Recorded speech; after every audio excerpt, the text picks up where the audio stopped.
আপনি যেদিন মরবেন সেদিনও মানুষ ভাত খাবে। এই গ্রামবাসী ধোকা ধোকা, মহল্লাবাসী ধোকা, এগুলো সব ধোকা, সব ধোকা। বন্ধুরা ধোকা, স্ত্রী ধোকা, এগুলো সব ধোকা। সব ওই রাত্রে খানা খাবে, আপনারে দাফন করে আসে। আরো বেশি খাইব মানুষের ঘরের থেকে যাইতে আইনা ভাত খাওয়া। আও সারাদিন কাঁদছেন আমনে, শরীর দুর্বল হয়ে যাব খানা না খাইলে। ভাত খা, খানা বন্ধ। লাশের সামনে, লাশের সামনে মুসলমান আজকে জানাজা, লাশ সামনে, এখানে দাঁড়াইয়া জিগায় খানাটা কোন দিন কইয়া লাইলে ভালো আছিল। কি আহা আহা, মানুষ কার জন্য শিক্ষালেন? এই মানুষগুলো তারা আজকে জিগায় খানাটা কোন দিন। 4 দিন না খানাটা কি সোমবারে করলে ভালো হয় না মঙ্গলবারে করলে ভালো হয়? কত অনবুঝ করে লাইলে ভালো আছিল। লোকজন কি আর আবার পাইবেননি? হ্যাঁ, মানুষটিরে আবার কইটো আইবেন, আজকেই কইয়া লাইলে ভালো। ফলে জানাজার লাশের সামনে দাঁড়াইয়া আগে কইয়ালায় সবাই খেয়াল রেখেন সোমবারে খানা। আহ, এর নাম দুনিয়া, এর নাম, এর নাম দুনিয়া। এই জন্য দুনিয়া বড়ই স্বার্থ, এটা রাক্ষস, শুধু গিলে খায়, তৃপ্ত হয় না, তৃপ্ত হয়। সেদিন আমি এক কুটিপতির বাড়িতে গেছি, অনেক বড় সম্পদশালীর বাড়িতে গিয়া তার বাসায় বাথরুমে গেছি। দেখি যে বাথরুমের যে দরজা, দরজার যে সিটকারি লাগায়, তো সিটকারিটা আছে, কিন্তু সিটকারিটা যেটার মধ্যে লাগায় ছোট্ট বল্টু একটা, এটার মধ্যে লাগায় যেটার মধ্যে এটা নাই। এবারে লাভ হইল কি, এটা কিদের মধ্যে লাগায়? কথা বুঝছেন না? লকটার এই ছোট ইয়াটা যেটার মধ্যে লাগায়, আর এটা নাই। তা না, আমি বের হয়ে বললাম, হা ভাইয়া, এরই নাম দুনিয়া। দুনিয়া এমন একটা না একটা থেকেই যায়, সব চাহিদা, সব প্রয়োজন পূরণ হয় না, পূরণ। আপনার লাশ যেদিন জানাজা হবে সেদিনও আপনার ঘরের হাজারো প্রয়োজন বাকি থেকে যাবে, বাকি থেকে। পৃথিবী হাসবে ঠিকই, সিএনজিও চলবে, অটোও চলবে, সূর্যও ডুববে, চাঁদও উঠবে, রাতও শেষ হবে, দিনও আসবে, কেউ থামবে না আপনার জন্য। আপনি শুধু চলে যাবেন একা কবর, কেউ থামবে না। এরে বাপ, কেউ থামবে না। ছেলেরা আজকে বন্ধুর পাল্লায় পড়ে নষ্ট হয়ে যাচ্ছে। আহ, সমবয়সী বন্ধু তোমার উলঙ্গ ছবি দেখায়া, নর্তকী দেখায়া শেষ করে দিল, তুমি বুঝলাম। সমান সমান বন্ধু একসাথে তোমার জুয়ার আড্ডায়, মদের আড্ডায়, নারীর আড্ডায়। আহ, আফসোসের ব্যাপার।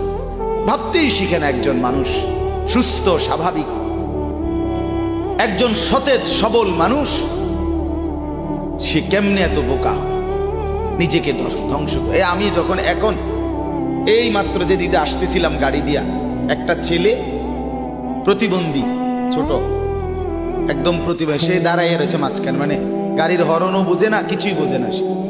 পর আরেকটা ছেলে ধরে তারে এক পাশ করে দেওয়াতে তারপরে আমার গাড়িটা আসছে এই এখানে। এখন এই ছেলেটা তো অবুঝ হইতে পারে, এই ছেলেটা তো প্রতিবন্ধী, সে তার ভালো মন্দ বুঝে না। কিন্তু তুমি ছেলে সুস্থ সবল স্বাভাবিক যুবক, তুমি কেমনে নিজের ভালোটা বুঝো? তুমি কেমনে নিজের ভালোটা বুঝো না বলে?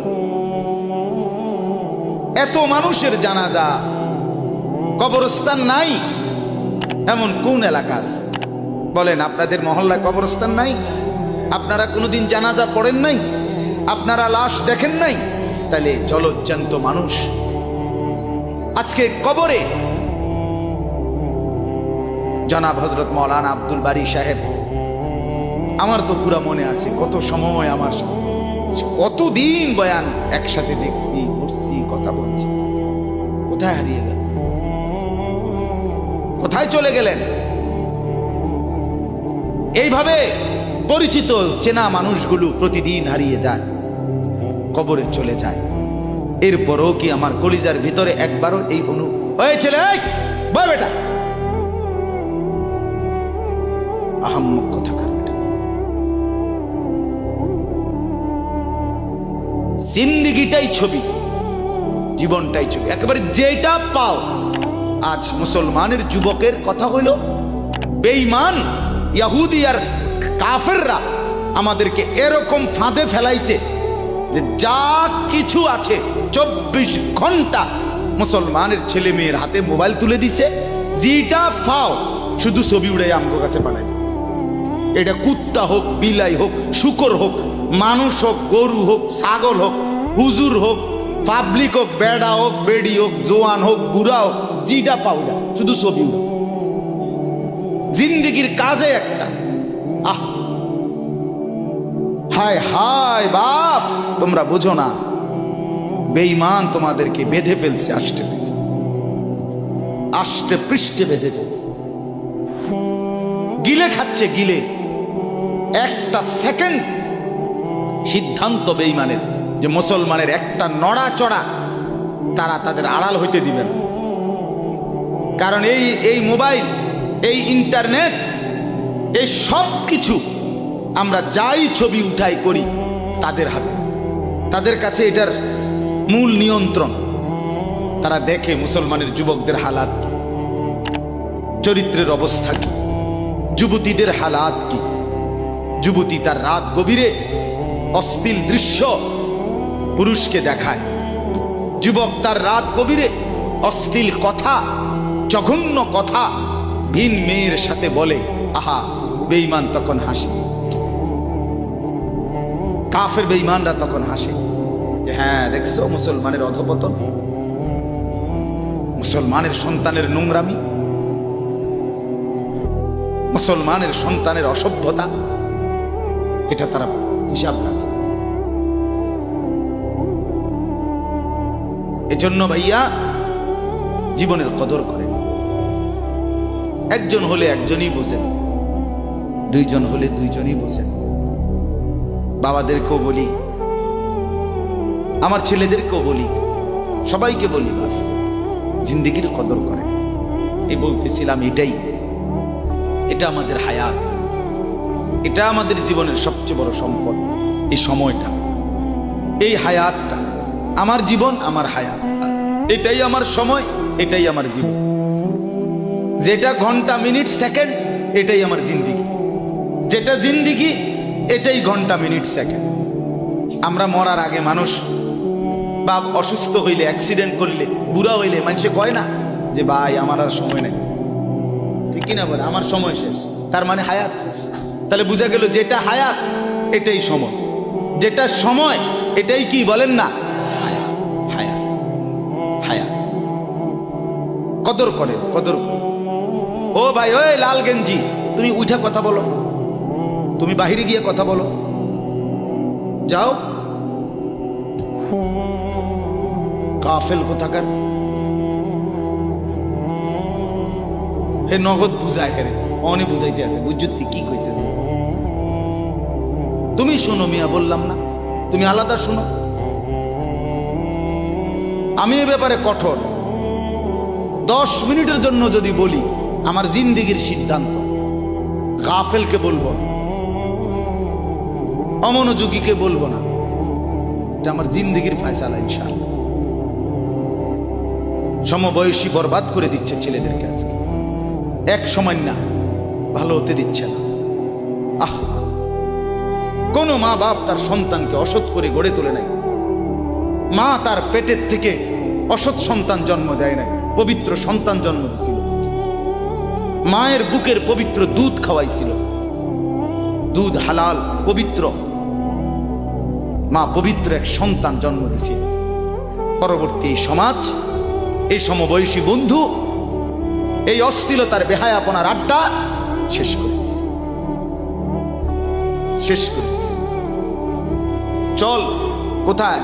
ওইখানে দেখছি দুইটা মেয়ে হাঁটতেছে, চল পিছে পিছে হাঁটি। চল।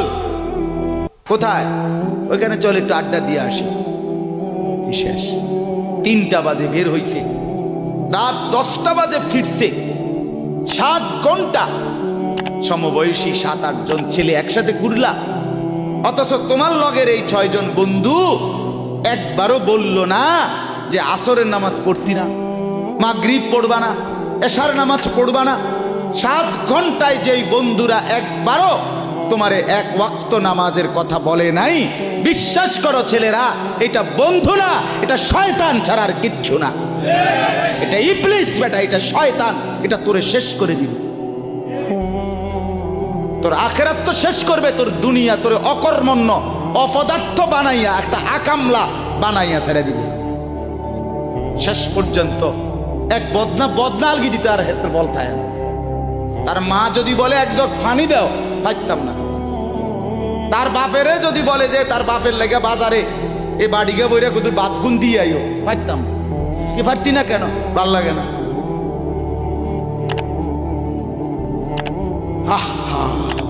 গুনাহ, অশ্লীলতা, বেহায়াপনা, উলঙ্গপনা শেষ পর্যন্ত এরকম অপদার্থ বানায়, অকর্মণ্য বানিয়ে দেয়। হযরত আব্দুল্লাহ ইবনে আব্বাস রাদিয়াল্লাহু তাআলা আনহু বলেন, প্রত্যেকটা গুনাহ মানুষকে দুর্বল করে। আপনি যতবার নারী দেখবেন, ভিন নারী, খোদার কসম আপনার শক্তি সামর্থ্য দুর্বল হবে। জিনা, ব্যভিচার, মদ, জুয়া, সুদ, ঘুষ, অশ্লীল দৃশ্য, নাচ, গান আপনাকে দুর্বল বানাবে। সাওয়াদান ফিল ওয়াজহ, চেহারা কালো করে দিবে। জুলমাতান ফিল কলব, অন্তর অন্ধকার করে দেবে। ওয়াহানান ফিল বাদান, শরীর দুর্বল করে দিবে। দাইকান ফির রিজক, রিজিক সংকীর্ণ করে দিবে। বুগদাতান ফি কুলুবিল খালক, মানুষের চোখে ঘৃণিত বানায় দিবে। এই 5টা ক্ষতি। প্রত্যেক গুনাহ কয়টা ক্ষতি করে?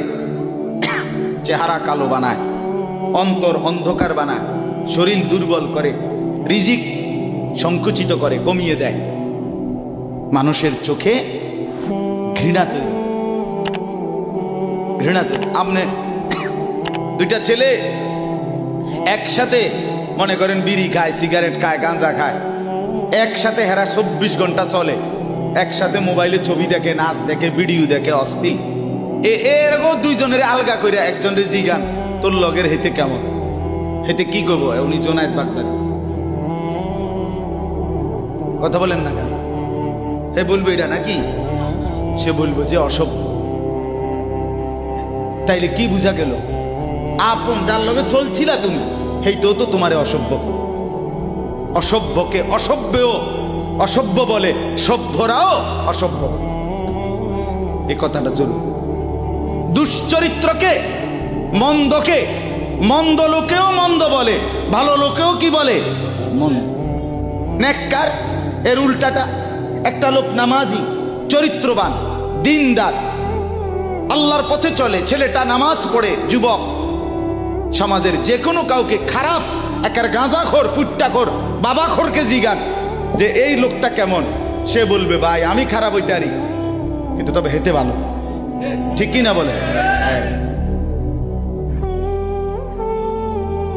এজন্য প্রিয় বন্ধু, আবারও বলছি, বাপ জিন্দিগি নষ্ট করেন, হায়াতের কদর করেন, জীবনের কদর করেন, জীবন সুন্দর করেন। আপনার দিকে আপনি নজর দেন, আপনার দিকে। ছেলেদেরকে বলি, বাবা তুমি তোমার আপাদমস্তক দেখো, তোমার এই চুল মুসলমানের তো, তুমি খেয়াল করো। গোটা পৃথিবীতে এই আজকে ছেলেদের, তোমাদের যাদের চুল বড় বড় এলোমেলো, এগুলো সবগুলো ইয়াহুদিদের চুল। আর এই ইয়াহুদির, এই জালেম ইসরায়েলের এই ইয়াহুদিরা বলছে গাজা, ফিলিস্তিনের মুসলমানের এরিয়াকে 24 ঘন্টার মধ্যে বলছে ছেড়ে দিতে। রক্তে ভাসায় ফেলতেছে মুসলমানের তাজা খুন। আজকে 75 বছর একটানা মুসলমানের রক্ত ঝরাচ্ছে ফিলিস্তিনে এই ইসরায়েলের ইয়াহুদিরা। এই সমস্ত চুলের কাটিং এগুলো ইয়াহুদিদের।